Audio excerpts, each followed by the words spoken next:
to QI.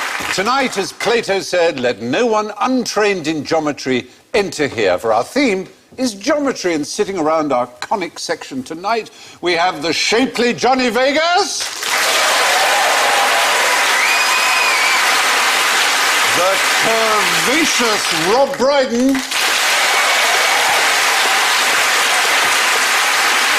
the hyperbolic David Mitchell, and a square peg in a round hole, Alan Davis.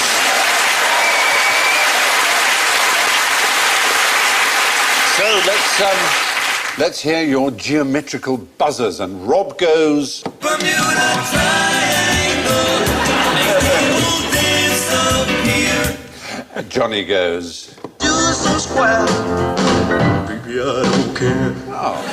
David goes. Like a circle in a spiral, like a wheel within a wheel. And Alan goes. The wheels on the bus go round and round. Now, I thought we'd begin tonight with some fashion tips. Johnny, you're looking very, very svelte, if I may say so. What's your secret? Well, it's a tidy neck. A tidy neck, and the buttonhole just left casual enough. Yeah. So if a lady should approach you, you know, she's going, there's room for change. But not too much. Ah, that's... Two buttons down, part slag, part hero. Hey, anyone have any thoughts as to why he might be looking, or might not be looking svelte?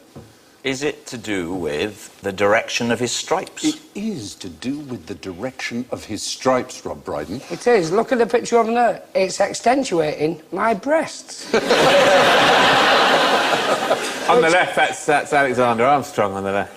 It does look a bit like It does, that, doesn't it? Yeah. It does look like him. Yes. It's what they do with fat people. They make them wear stripes and you can tell how old they are. It's like cutting a tree in half. But it's supposed to be that vertical stripes make you look slimmer, but they don't. You're right. That's the point. You're absolutely right, People, Alan Davis. they should wear the horizontal ones. Yeah, the hoop. Johnny is sporting. It's very interesting and surprising because almost everybody thinks that vertical stripes make people look slimmer. In fact, in prisons, sometimes women have asked for vertical rather than horizontal stripes so that they look leaner, or they think they'll look leaner. But it turns out, research from a man called Dr. Peter Thompson of York University has discovered that the large majority think the one in the vertical stripe is larger than the one in the horizontal stripe when they are the same size. It's a bit like when you're hot, the best way to cool down is not by drinking a cold drink. Rob Brydon. It's by going into an air-conditioned building. And then having a cold drink. Surely this shows, actually, that it makes no real difference at all. Because we're determining whether wearing vertical or horizontal stripes makes you look thinner. Yeah. And you can't tell by looking. You have to do research. Yes. The difference is so slight, you have to do research with hundreds and hundreds of people. Basically, people look as fat or thin as they are. I beg to differ. I have a friend who's quite short, and he likes to wear vertical stripes because they make him look taller. Only when he's not standing next to anyone. It's not going to make him look taller than a taller man. It's all relative. He'll just say, oh, there's a normal-sized man next to an enormous man. And then you go, oh, thank God, he's taking his striped shirt off. It's actually a tiny man next to a normal man. I've missed your angry logic, David, I have to say. I think it just alternates, doesn't it? For ages you think, OK, vertical stripes make people look thinner. Then you say, oh, she's wearing vertical stripes, therefore she must be fatter than she looks. Therefore you start thinking, oh, she looks fatter because she's wearing vertical stripes. So suddenly horizontal stripes start making you look thinner because, oh, she must be thin, otherwise she'd never dare wear horizontal stripes. Then they go, oh, no, horizontal stripes make you look thinner. Oh, she must be fat, she's wearing horizontal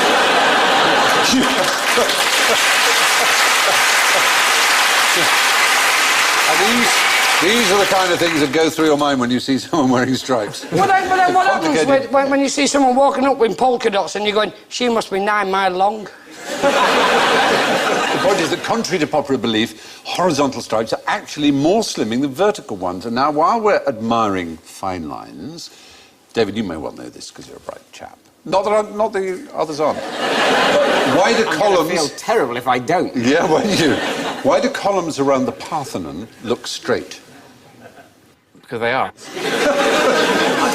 You see, I don't think I know this, but I think I'm going to say something embarrassing. Go on. It gets wider, doesn't it?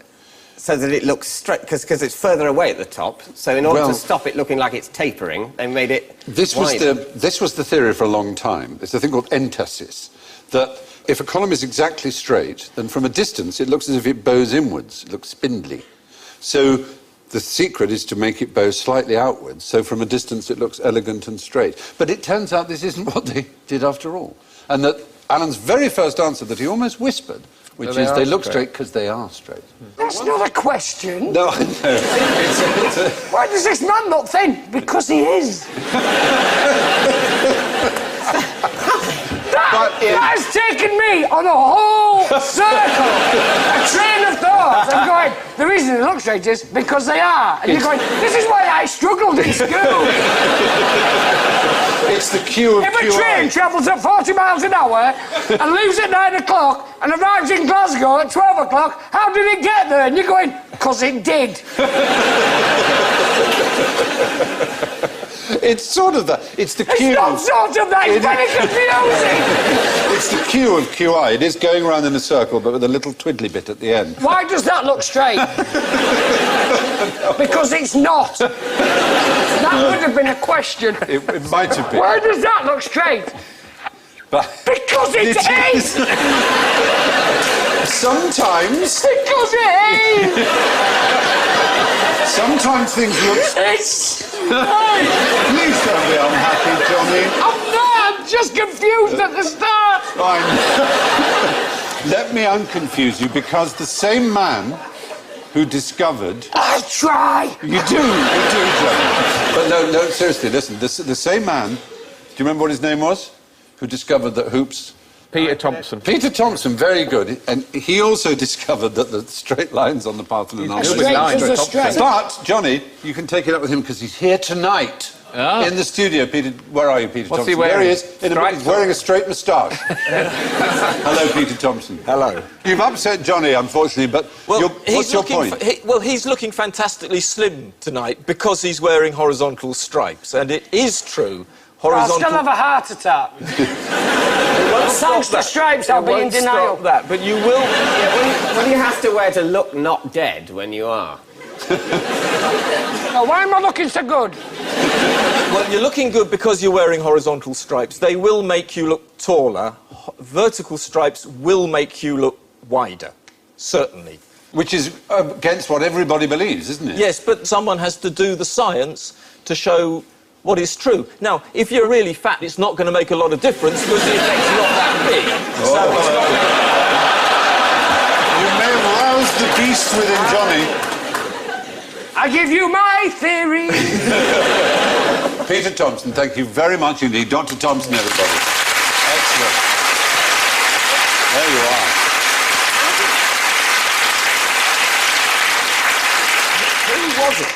Who was it that first saw some pillars that looked straight and thought, oh, that must be because they bulge, rather than that they are just straight? I think it does exist, this entasis, but it happens not to on the Parthenon. There are other places where it does quite notably happen there, where from the right distance they look straight but are quite bowed. And other people believe that they may be bowed upwards just for structural reasons, that it helps them stand up more. Yeah. Are you good on Greek, Doric and other such columns? I'm amazing, don't get me started. Would you like to see some Greek columns and identify them for me?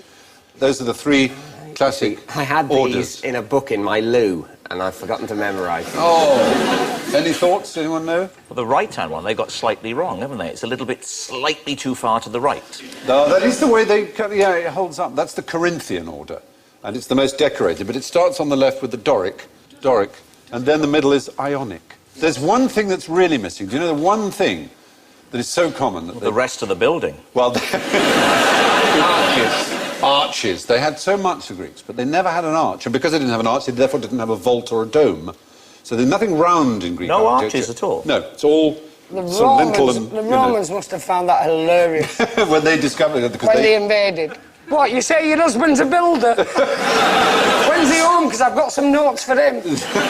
What do the words mean? Doric? Yep. It's a part of Greece.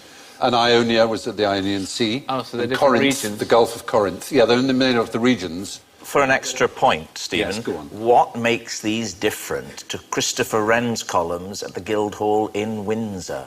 Let me turn the tables on you, Stephen. There are a number of He's here Christopher Wren tonight. fables about how his columns don't reach the ceiling. It's also said of his library at Trinity in Cambridge, the same thing, that they insisted on extra columns, Yeah. and the guides will always tell you this, and it probably is true. And he said yeah. it doesn't need extra columns. Yeah. And they said, no, you've got extra columns, it'll fall down. So he put in the extra columns, but he left a kind of like This- gap, didn't yeah. he, about that thick. This is what the guide at Windsor told me to prove that he could Yes. do it Yeah. without them reaching. Now, my point is, Stephen, if you let me get it out, is that these do touch the ceiling. You're right, Well, I they think do. Beautifully put, and some points for you at once. And surely, even with Christopher Wren's building, some of the columns must touch it. You're thinking of David Copperfield. Yeah, I mean, he was floating floors. Yeah, he was a Yeah. great architect, Yes. but he did not invent the hover ceiling. No, that was David Blaine, and it just hovered like that. Very true. I've seen so many people who bought the council homes and put these up. Yeah, these columns. I drive past them every day and I've never questioned No? the different styles, the different nuances. Yeah, it's rather wonderful. And there's a name for every single part. You know, even the What about the font, two lions on the arrows. gatepost? Yeah. Do you have lions on your gate? Jeff and Marge. Jeff and Mark. That answer was quick enough for me to believe you do have two lions. Very pleasing. Well, there you are. The columns on the Parthenon look straight because they are straight, basically. Now look at these two shapes. They have names, all right? Yeah, Kapow. one is the Kiki and the other is the Booba. Tell me which is which. Boob is on the right, clearly. Booba's on the right, would you agree with Oh, that? definitely Kiki, that's the spiky one. Kiki's the definitely. spiky one, would you agree? I would say Kiki is the splodgy one, Yeah. and Boober is the spiky one. Yeah. Oh, would you? You'd say the other way around. And what would you say, Johnny? God, I hate to think. I would say they should go back to their dating agency. And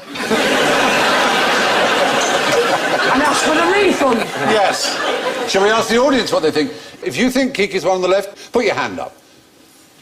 Well, that's a huge majority. So you obviously think the Booba's on the right. Who thinks the Kiki may be the one on the right? Put your hands up. So a few of you going along with Rob. Are you all Welsh? Very interesting. There is no right or wrong answer. Wolfgang Köhler was an A investigator. pirate. A pirate. That's the word I was after.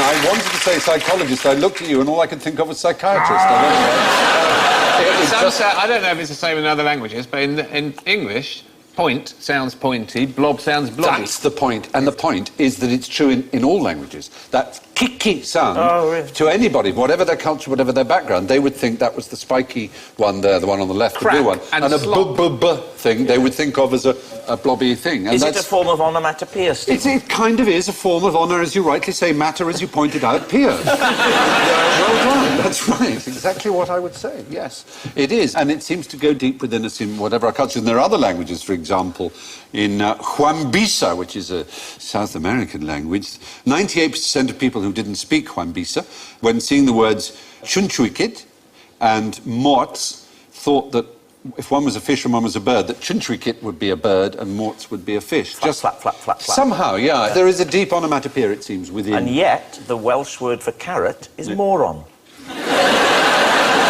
Is it? So there we go again, bucking the trend. I'd say as if moron was going to be a word for a food, I'd say it would be for something, more like a mousse or a pate. A maybe. potato, I would see a baked potato. Well, could they're be a quite moron. blunt, aren't they, carrots? Yes, but you... Moron is the Greek for blunt, which is don't- why it means obtuse, blunt-witted. Oxy is sharp, moron is blunt, hence oxymoron being a Carrot is right for carrot because it's crunchy. Carrot. When you bite it, carrot.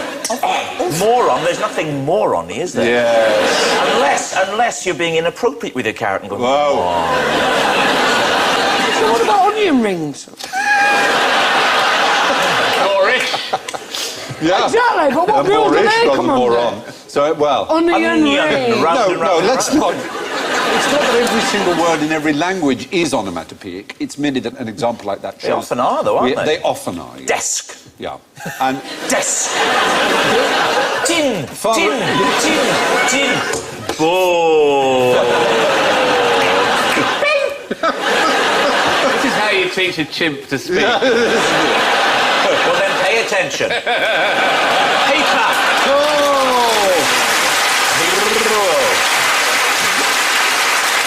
Very mean and most unjustified. Yeah, and mother and father. In a lot of languages, the mother is the m towards you, and the father is the b, like abba, and da is the Well, away from you. speaking as a father, can I say that my parenting doesn't consist of that? No, it's the baby doing that. The baby's going, the mother is towards me, and the father's the one over there, the da. He's there. That's in a lot of what if languages. he's here? Well, yeah, all right. He sometimes is, but Don't mostly... get cross with me. For example... He's asked you some absolutely ludicrous things tonight, and you've sat there going, oh, with your northern charm. no. I give you one query, you look at me like an arse. I can't You've answer... done this before on this show. I don't mean Did I question Now something? on, you're my friend and my pet, Rob, and I'm very sorry. Maybe I think you can take it more and that John is a little more vulnerable. I don't know why I would think that because of his big, soft-side eyes. You see? My eyes are soft. Oh, they are, that's true. Oh, your eyes are keen. Mine are soft, yours are keen. Mine are not. You're looking for the weakness, whereas I just... Johnny has the eyes of trust, you have the eyes of prostitution. Whoa! I tuned out. I thought I was watching the Mr. Men behind Alan's head. I've given them different names. Well, what names have you given them? Mr. Frost and Gonorrhea. He does look like Mr. Frost, actually, doesn't he? Oh, Yeah, but he doesn't look like Gonorrhea, but I've never seen Mr. Gonorrhea in the series. With Arthur Lowe's voice. Okay, well, it could be a humpback duck. I don't know. I like the bright colours. yes. I like my eyes, and I like the fact you leave me alone when I go quiet. I do. Well done, everybody there. Sharks and chimpanzees and all. After that display of topological trickery, perhaps we should get back to our books. So, can you tell me what the most successful textbook of all time is? Is it the one that teaches you what LOL means and LMAO? It probably is now, that- lol yeah. speak. Yeah. No, what's our theme for the day? Geometry. Oh, it's the Logarithms. It's log. Not yeah. logarithms, No, not logarithms. Do you want my eyes? Do you like my eyes? Stephen, is it logarithms? No. It's not logarithms, it was a jolly good guess. Some sort of ancient geometrical textbook Yes. written probably by a Greek. Kites for beginners. Euclid. Euclid is the right answer, David Mitchell, absolutely. Euclid's Stoichia, Euclid's Elements. And these propositions of Euclid are basically all about planes and the conical sections and all the forms of the circle and the square, the provable facts of geometry that are the basis of everything, really, all the physics that came afterwards, all the geometry. He essentially turned up and said, this is why all the buildings have been falling down. Well, there's an element to that, because engineering obviously owed a huge amount to it. Many mathematicians will believe his book is perhaps the most beautiful of all the mathematical books. We are looking at there, I think, one of the earliest editions. What's it say there? The most something philosopher. I can't let you read it. Yeah, I'm brilliant with Latin. I just No, can't it's written in read it. English. The Elements.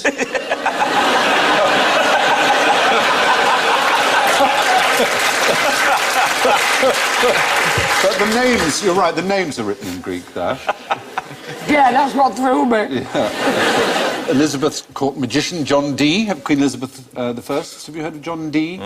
Yeah, he was a very extraordinary man who worked as a spy. Now, there are points here, if you can tell me the cipher he used as a spy. Did he use invisible ink? No, he had a particular cipher, his call sign. And a writer many, many, many years later, who was extremely learned in the ways of the world, despite being thought of just as a thriller writer, used it for his own Ian spy. Fleming. Yes, so 007.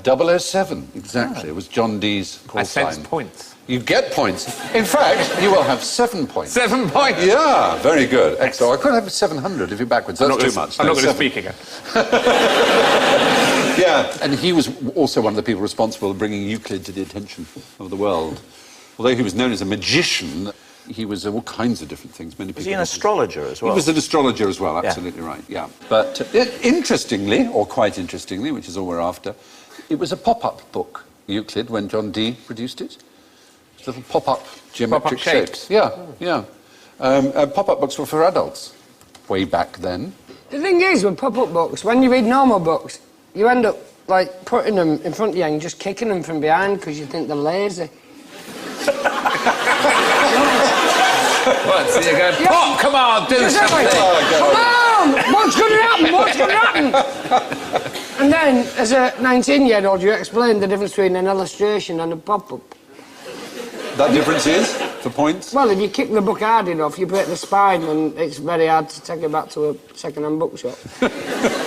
Most of the pages fall off. They would do So that. you could do a pop-down book. That'd be like a good murder You weapon. could hold the pop-up book upside down. That'd be really bad if you're paranoid. If you open a book and every time you turn the page it goes, oh. And what happened to the giant?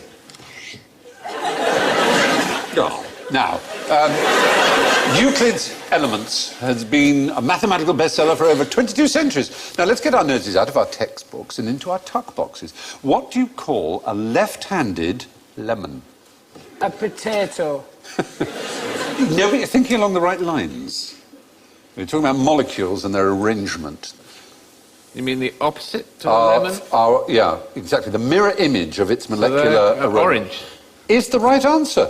There's a lemon, obviously. 7 points? There's an orange, 7 points. That's your number. You know I'm good at catching. There, you can stop a roll. There you go. Fair enough. There's a lemon for you. There we are. Who else wants one? Yeah, go on. Well done. Have a lemon. There you are. I'm all right, Steve.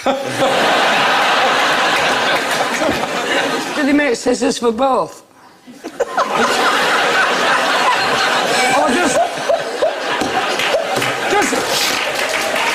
a lemon? Just a lemon cuts out boys and girls together in a piece of paper and the orange is going, I'm rubbish at this. Because I'm left-handed. Yeah, it just looks like a bunch of oranges falling over. It's along those lines, Johnny, yes. The arrangement of the aroma molecules is exactly the same, except a mirror image. And the result is as different a smell as the smell of a lemon to an orange.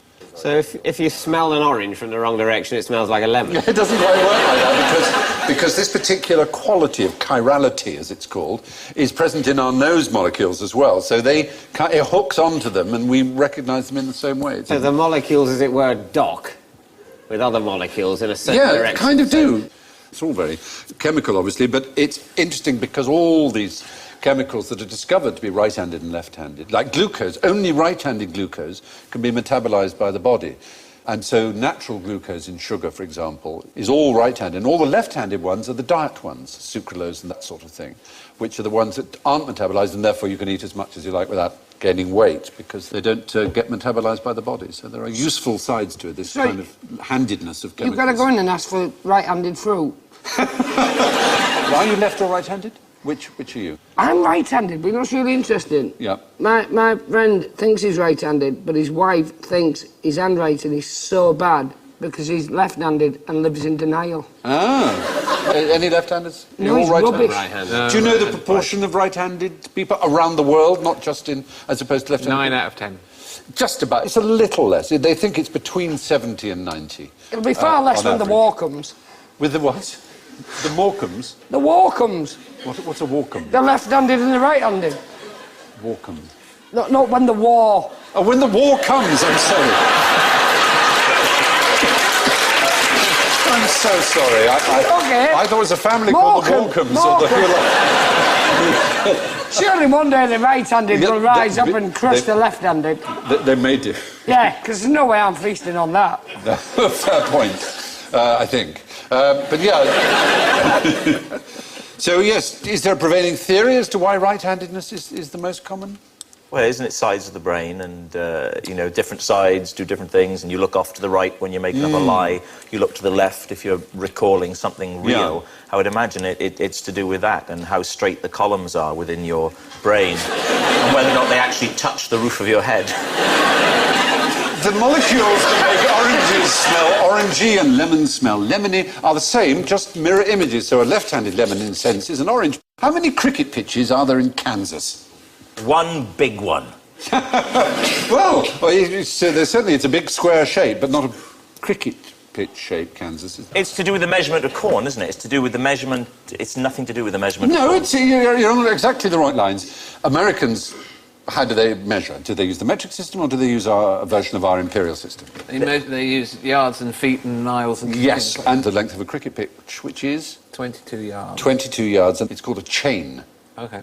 And when America was being measured out, they used these ancient English measurements. A chain, as I say, is 22 yards. There are 10 chains to a word that's still used in sport. Furlong? A furlong, brilliant. 4 points, 7 points. 80 chains to a... Mile? Mile, yes, excellent. Would you very Mile. well here. And an acre is 10 square chains. That's where an acre is derived. OK? And this man, Gunter's chain, he actually had a chain that he used, like that, to measure out the land. So the whole of the northern Midwestern states were initially into blocks of 24 miles by 24, and within that subdivided into 20 chains by 20 chains, known as 40s, because that would be 40 acres. You may remember in The Grapes of Wrath, the Steinbeck novel, that their farmstead is the smallest type of farm, which is known as a 40. I know a thing about the 40, Oh, yes. the 40 acres. Yeah. Did they not, when they had the emancipation of the slaves, were they not each entitled to a 40? Yeah. That was indeed And right. a mule, which is Yeah. why Spike Lee called his Yes. Yeah. company Yes. 40 acres and a mule. That's Brilliant. the thing I know about the 40. 7 points again. It's just the 7 is times the- table.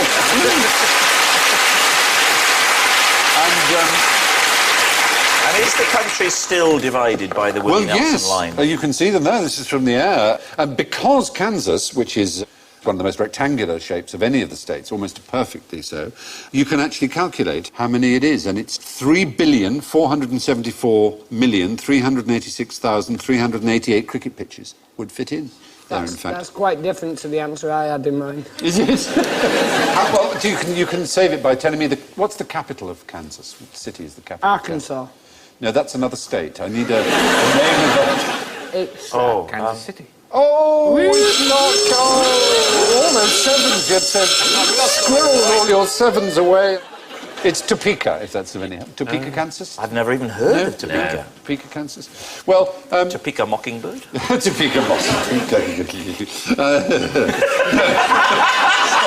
little gurgle. But actually, surprisingly, in terms of real cricket pitches, for playing cricket on, there are 7 that we can find in Kansas. Just 7? 7, which is more than you might expect. I would Not in a state of that size. That's Well, hardly any. Not really, for America. They've got room for more than 3 billion. Yeah, we know more. they've got room for more, but Wow. there you are. Is that you or Mike Gatting? I can't remember. There you are. Of course, if you talk about that area, I mean, Elvis would be one of the most famous citizens. Now, where was Elvis born? Does anybody know that? Tupelo, Tupelo, Mississippi. Mississippi, yeah. Of course, then he moved to Memphis, Memphis in a different Tennessee, state, yeah. Tennessee. And that was where he became very, very famous and started off in 1955 with That's All Right Mama. He was with the Sun record label at that point in Memphis. Then he signed Sorry, with is this- RCA Victor Records in New York. Now, with them, of course, he did Heartbreak Hotel right the way through the movie years. He turned his back the on Sam Phillips, and that was... Well, no, because Sam came to his opening night in Yeah, Vegas in I know, '69, in the end. and Elvis can be heard saying, "Sam, this one's for you." And I think Sam, with the greatest respect, Stephen, I think it's more my area than yours. Is not something I ever thought I'd get a chance to say. He then went on until his untimely death in 1977. Is this I haven't said radio- anything for a while. What, yeah, I was August 16th, 1977. it's like Radio 2 in the middle of the night. He has come out with such bilge. And you sit there like we're in Rain Man, loving it. I come out with something factual. And there are a lot of Elvis fans out there who will have been loving that. Why are they all catching? Why is nobody actually playing in the middle? Why is nobody explaining cricket They to are, but them? they're behind that bloke. Oh, I I assume he's waiting to go in. don't- bless Nothing to see. him. Anyway, after that bombshell, and I do love you, Rob, and I want you to know that. I really, really, really do. Yeah, but don't say it while you're reading I something like... else. no, That's it's right. written down. That's, That's what my dad always did on my birthday. Of course I love you. I'm reading it here. It's what your mother wrote. Tell me the oldest international sporting fixture on Earth. England v Australia at cricket. No, it is cricket, though. England v Scotland. No, it's America versus Canada at cricket. But we're going to take a bird's eye view now. What's the best place to go to look into the future? If you want to look into the future, where should you go? A sci-fi convention. A sci-fi convention? Yeah. Yeah. Right, OK. That's maybe. Any other... When you see the stars and the sun and all that light, that's old light. That's looking into the past, yeah. Yeah. I think So you have to go past that? You look backwards because history teaches us the future. Because from history, we learn patterns. And as Dr. Phil says time and time again, the greatest indicator of future behaviour is past behaviour. When are you going to realise he's not interested? I'm sorry. Tell him you're interested. I'm very interested in that. That's a very, very good answer. Unlike when you speak, he's not frightened. There is, just to return briefly, just to pull the reins in, if I may a little, there is, of course, a very good answer, but there is a place where physically you can, as it were, look into the future. Of course, you're not literally looking into the future. Is it like by the international date line? The international date line, exactly. Does it have the magic hill where you're going up even though you... Oh, no, it's not that. No, it's not that. No, this is literally the date line, which See, is... that was stupid. No, it He wasn't. entertained me. No, it wasn't stupid.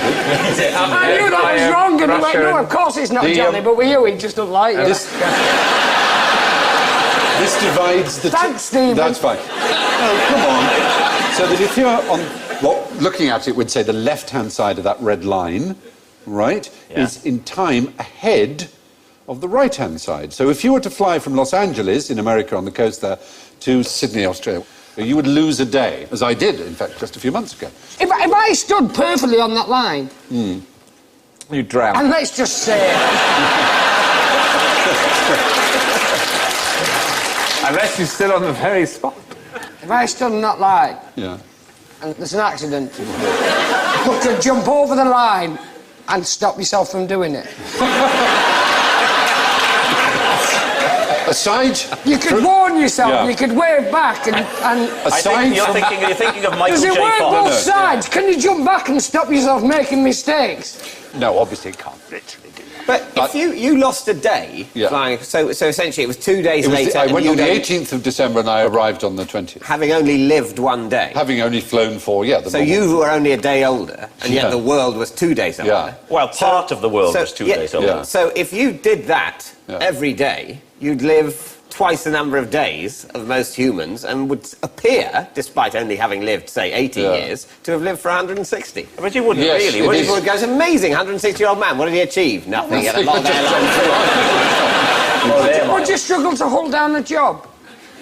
Yes. Yeah, you Yes, would. you would. In terms But- of a pension? But you might be able to do it if you lived on the Diomede Islands. The Lesser and the Greater Diomede, which are up there at the very top. What's that area of water called between Russia and... Bering Strait. The Bering Strait, exactly. And we can zoom in there, and you can see there's the international date line, and there is big Diomede and small Diomede, the Greater and the Lesser Diomede. So if you were stood with your child Yeah. and he had a pet rabbit and it died, Right.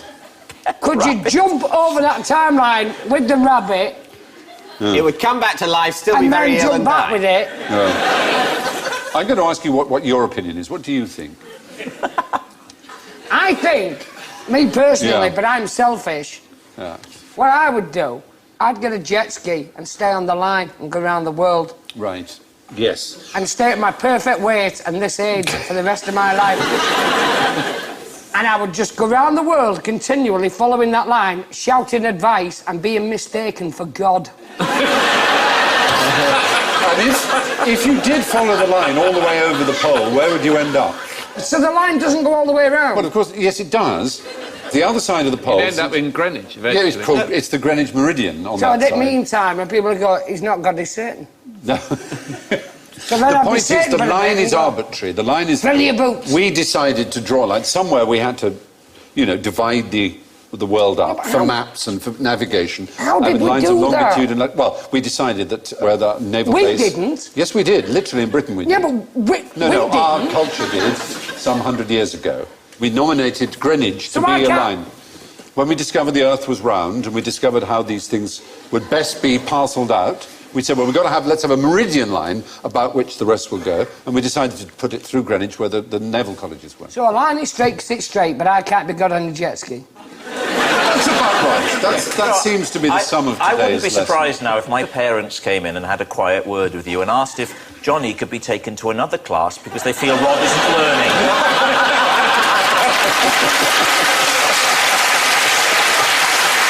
That's exceptionally well expressed. All right. But hang on, though. Yeah. The international date line is wiggly. The Yes. Greenwich Meridian isn't. No, you're right. It passes round territories and island groups for various reasons. So basically, two houses on the same street aren't on two different Well, days. in fact, it tries to avoid going through land as part of the point. It only goes through water. It goes, the closest it gets is there. There it's Whittle. Does small Whittles. Daymead look at big Daymead and watch people get Yes, older there are. faster? Yeah, exactly. You can look. So if you're standing on Big Diomead, you are looking at the past. If you stand at Little One, you're looking. So it's sort of Friday, and you're on Big Diomead. You see them on Thursday, and you're already and drunk. vice versa. Yeah, you're already. Hungover. Well, I think Are you ready to move on? Yes. Good. So the best place to see into I'm tomorrow. tired of being God. Oh, bless. The best place to see into tomorrow is the Diomede Islands, which are on the opposite sides of the international date line. Where does the extra square in this diagram come from? Those two are the same size, aren't they? And they're all made up of elements that are the same size. You can actually see... Can you see there's a white square there of bits missing? Oh, yeah. How can that be? Because some of the triangles... Have a look at it actually happening.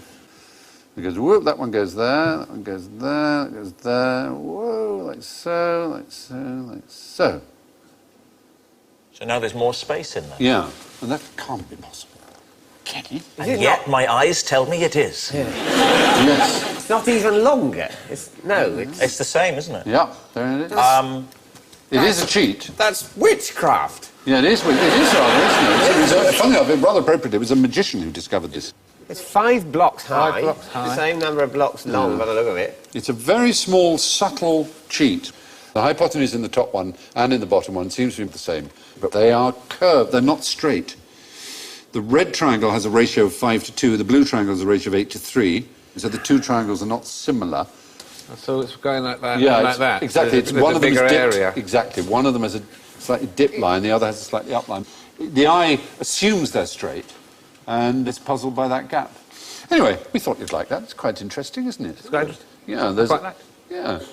So it's Curry's paradox. It's simply a trick. The gap appears because the hypotenuse is imperceptibly bent. All of which Curry's brings paradox. Yeah, it's nice that, isn't it? Should you buy the insurance?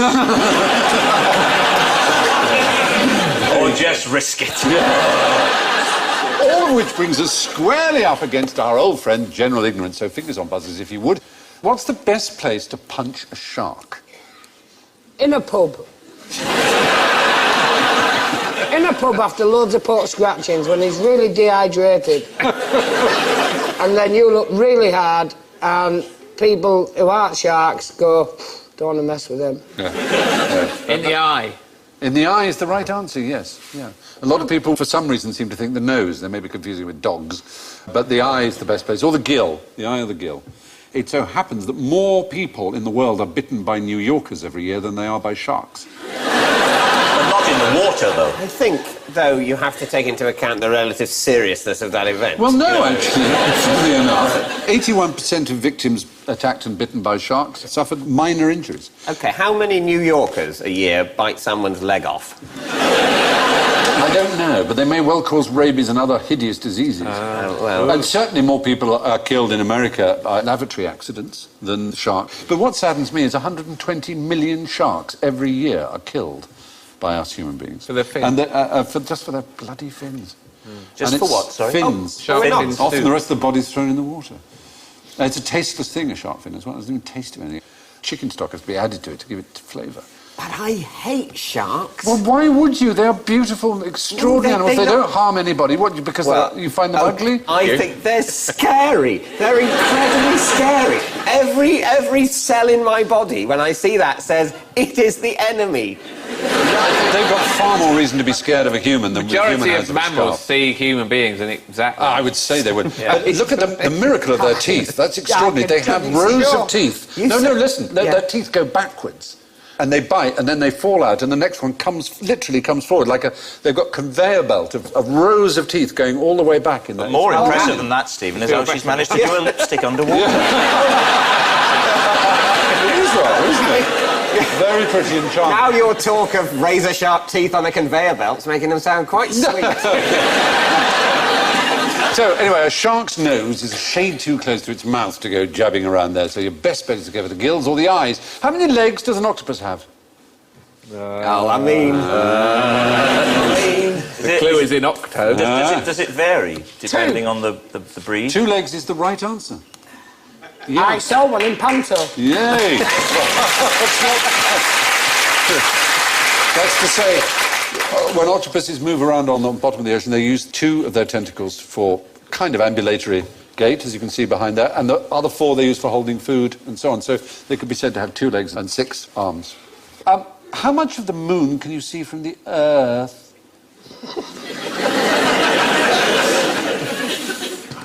Well,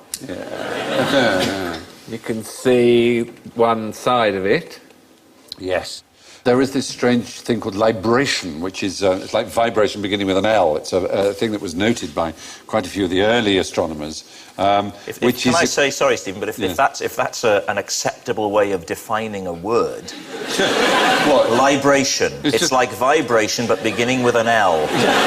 Just so you could picture it in your heads, is that bad? I was with you already, just with libration. I thought you might have heard it as libation or something like that, that's all. What does it mean?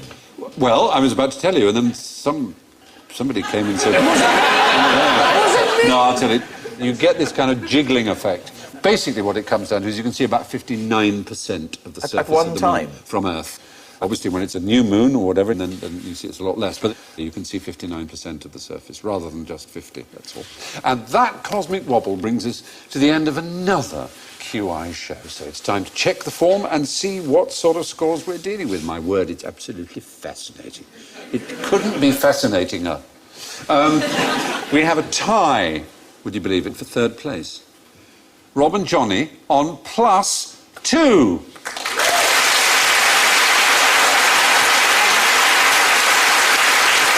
Wow. In 2nd place, of course, with 4 points, is David Mitchell. I've got a feeling this is divisible by 7, and it's 21 points for Alan Davis! Whoa!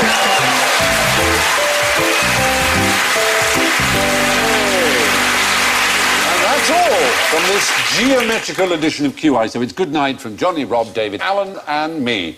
Good night.